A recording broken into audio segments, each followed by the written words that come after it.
Howdy doodly, friend of Reno's. It's time for This Week in News, which is where I go over the hottest tech news that happened this past week and just kind of conglomerate it all into one giant mega episode of hot news so that you can sit back, relax, enjoy your Saturday morning breakfast or Saturday afternoon breakfast. I don't freaking care when you're eating breakfast. Just know that you're eating breakfast here with me. So let's get into This Week in News.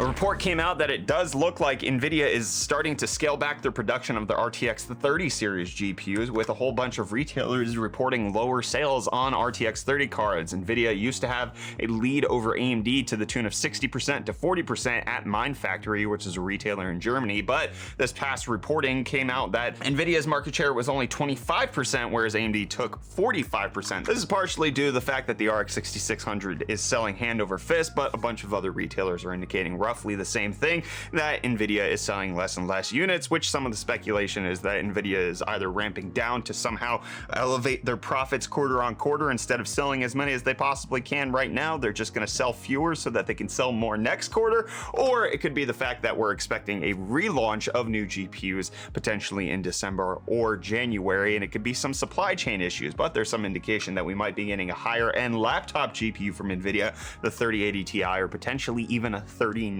mobile, which would be the fastest laptop GPU available. There's also indication that we're going to be getting updated GPUs with higher VRAM amounts. The recently launched 3070 Ti coming in at 16 gigabytes, the 3080 getting 12 gigabytes, which would make it nearly identical to the RTX 3080 Ti, and then the RTX 2060 coming back with a vengeance at 12 gigabytes of VRAM, with the announcements of this stuff taking place in December, and the 2060 relaunching in December as well, with the other cards launching in January. Again, I will reiterate that these are rumors. It's not 100% confirmed that we are getting these GPUs, but that seems to be the rumblings on the street, my friends. What's also the rumbling on the streets is that there's going to be a new power connector standard for PCI Express 5.0, and it's Nvidia's proprietary connector that we thought that they were trying to shoehorn us into with the RTX 30 Founders Editions.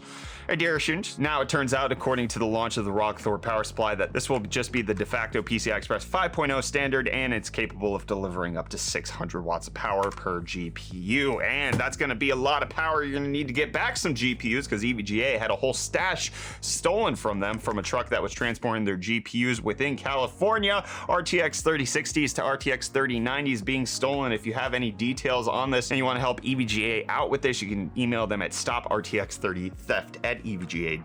Let's talk a little bit about AMD. There's some rumors coming out that AMD is going to be launching their Ryzen 6000 series of chips in January, with the Ryzen 5000 and 6000 getting part of Hydra 1.0D, which is going to be an overclocking project by one Usmus, with him revealing, number one, that there's the RX 6000, but then number two, that there's going to be a Ryzen family update at the end of January, which people are alleging is going to be the 3D V-Cache technology that we're waiting on. We also got indication that AMD is taping out their Navi 31 GPU, their multi-chip module, which will be their upcoming flagship graphics card that could potentially double the output by having two GPUs that they fusion dance together to create one Mac Daddy. Speaking of Mac Daddy fusion, Alder Lake launched this week to a lot of good praise. There's a lot of difficulty going on with potentially using it on Windows 10, but the benchmarks are pretty clear that Alder Lake does beat AMD's current lineup in gaming, and it actually beats it out in a lot of productivity tasks too, and has better value, especially when it comes to the 12600K that's out there,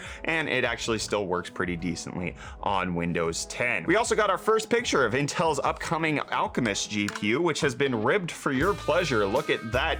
I'm not a fan of the design, but pictures nonetheless got revealed this week. Elden Ring also got 15 minutes of gameplay footage revealed this week. We'll leave links in the video description in case you want to check it out, but it looks like a beautiful open world Soulsborne game that I am actually kind of hotly anticipating now. And Microsoft didn't hotly anticipate the fact that they were releasing an entirely new operating system, because Windows 11 has a lot of bugs that probably should have had at least some forethought put into them, like the fact that you can't use snipping tool with it right now because they let certificates expire on October 31st, so it broke a lot of stuff like the touch keyboard or the snipping tool or the emoji panel, which I could do without the emoji panel, but not having a touch keyboard because you didn't know that you had to renew a certificate on your own gosh dang operating system. Come on, Microsoft, and come on forward is what people are saying when they have revealed the fact that they're selling Mach-E crate motors for people to do EV conversions on on their own. The Illuminator crate motor is now available to the public for roughly $4,000, and you can transform whatever vehicle you want and give it the power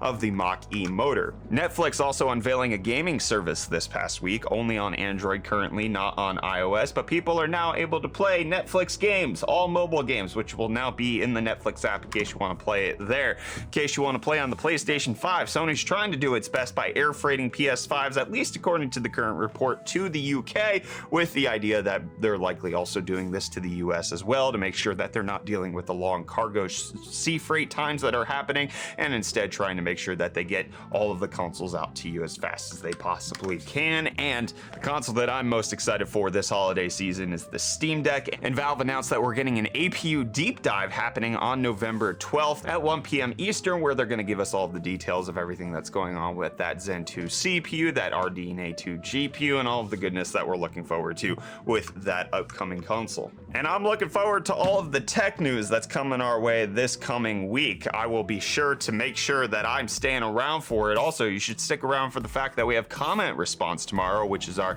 Sunday edition of Hot News, where I go through this past week's Hot News videos, I read your comments, I respond to them, and we have a delightful little conversation over breakfast. With that being said, I'm Brett. I'll see you tomorrow for breakfast. Cheerios.